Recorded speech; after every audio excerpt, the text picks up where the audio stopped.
Now we're going to talk about how you can use stoichiometry in order to find out information about a chemical reaction.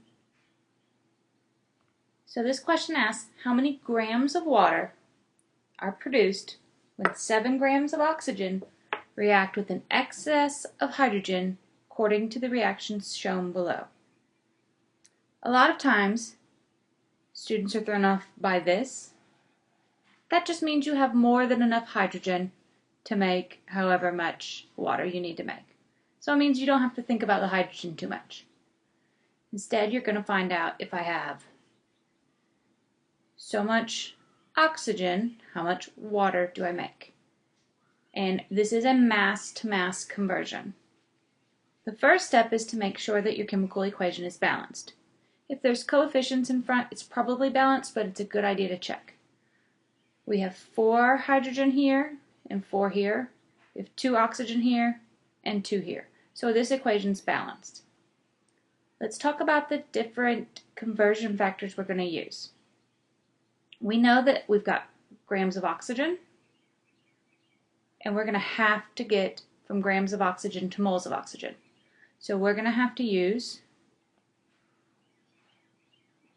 1 mole of O2 equals the molar mass of O2, which is 32.00 grams. In these problems, it's very important that you keep your compound on there, the molecule. We're also going to have to get grams of water, which means we're going to have to use 1 mole of water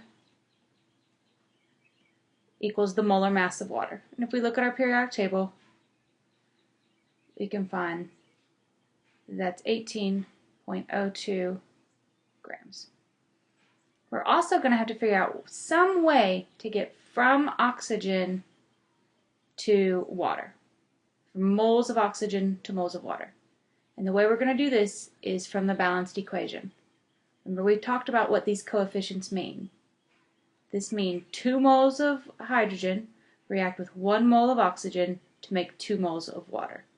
So since we were told not to worry about the hydrogen, we know 1 mole of oxygen, and I got that number from the balanced equation,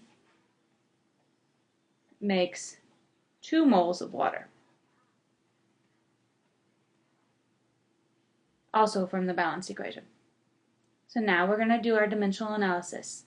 These problems are 3-step problems, which you might have guessed after listing your 3 conversion factors.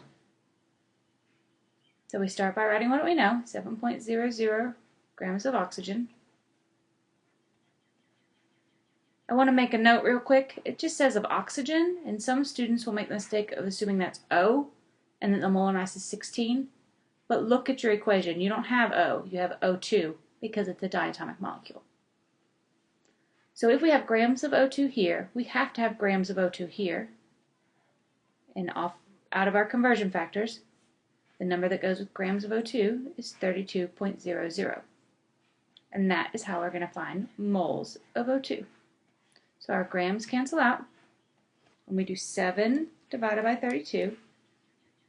And that should give you 0.21875. You don't have to write it all, but I suggest you keep it all in your calculator so that it'll make your numbers more exact. So I'm just going to write 0.22. I'm going to leave the whole thing in my calculator. When I do the next step, I'm just going to keep the whole number. So next, we have moles of O2. Now we have to do moles of O2 to moles of H2O. So 0.22 moles of O2. If we want to get rid of mole O2, we've got to put mole here. And in our mole ratio, the number is 1. This is the only time you'll have numbers other than 1 in front of moles. We want to get to moles of H2O, so we're going to put 2 mole H2O on top. Mole of O2 cancels out.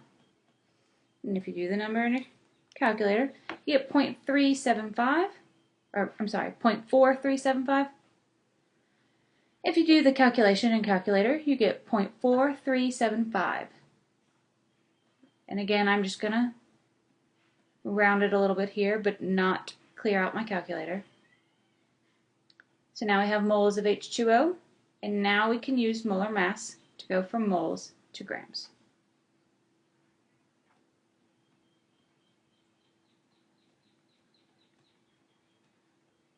Because we're trying to cancel out moles of H2O, we're going to put moles of H2O on the bottom. And because we're trying to go to grams, we're going to put the molar mass on top. One common mistake here is that this part right here, some students want to put a 2. But remember, the only time you do anything other than 1 is in this mole ratio step right here. You've already accounted for that 2. And also that your conversion factor has to be an equality. 18.02 grams of H2O equals 1 mole of H2O, not 2. So make sure you're being careful about that. So if we multiply, and again I'm just adding it all into my calculator, you get 7.88375.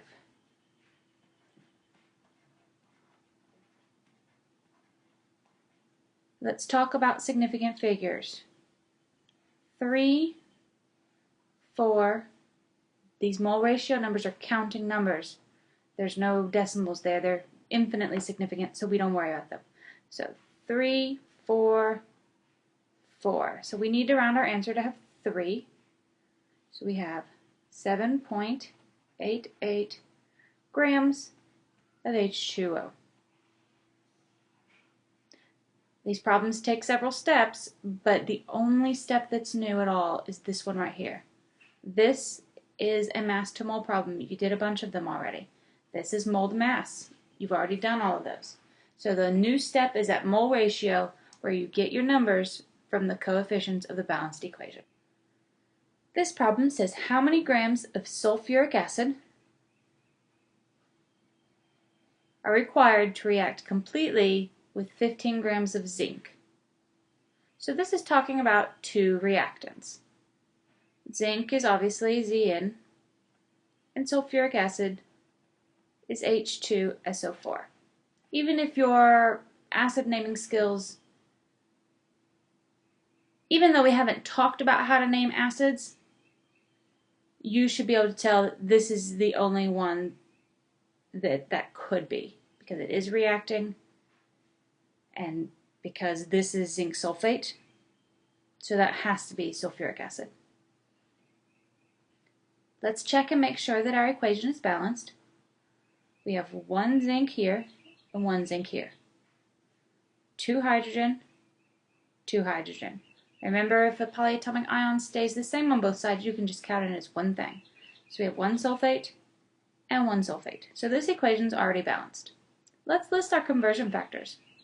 We start with grams of zinc, so we're going to have to use 1 mole equals molar mass. So 1 mole of zinc equals the molar mass.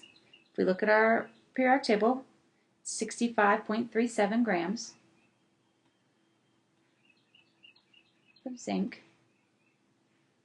And we're also going to need to do that for sulfuric acid. So 1 mole of H2SO4 equals, so 2 hydrogen is 2.02, sulfur is 32.06, and oxygen is 16, and there's 4 of them. So we have 98.08.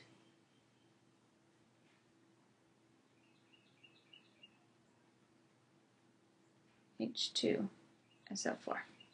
We're also going to need to use a mole ratio to get between zinc and sulfuric acid. That's when we use the coefficients from the balanced equation. You can see these react in a 1-to-1 ratio. That means 1 mole of zinc needs 1 mole of sulfuric acid to make these products. So now we can do our dimensional analysis. We start with 15 grams of zinc. If we want to cancel out grams of zinc, we have to put the molar mass, 65.37 grams, is equal to 1 mole of zinc. So we do 15 divided by 65.37. and we get 0.229463. And again, I'm going to round it, but I'm going to leave all the numbers in my calculator. So now we have moles of zinc, and we have to use our mole ratio here to convert from moles of zinc to moles of sulfuric acid. And our mole ratio is right here. It's 1 to 1. So for every 1 mole of zinc, we need 1 mole of sulfuric acid. Moles of zinc cancel out. And if we have 0.23 moles of zinc, then we need 0.23 moles of sulfuric acid. And now we need to convert that moles of sulfuric acid into grams of sulfuric acid using its molar mass. So if we have moles here, we need to put moles on the bottom.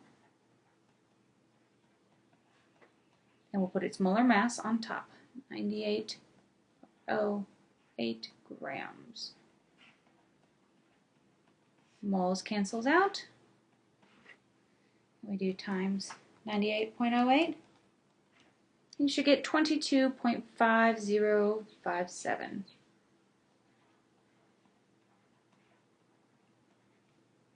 Let's talk about significant figures. This number only has 2, but I didn't write it the same way as it was given in the problem. So when you're writing them, you should probably put the point zeros to make it easier when you're counting significant figures. So the number given in the problem has 3 significant figures. This has 4, and this has 4. So we're going to round our answer to have 3. So we have 22.5 grams of sulfuric acid. And that's how many grams of sulfuric acid you'll need if you want to make all of your 15 grams of zinc get used up in this reaction.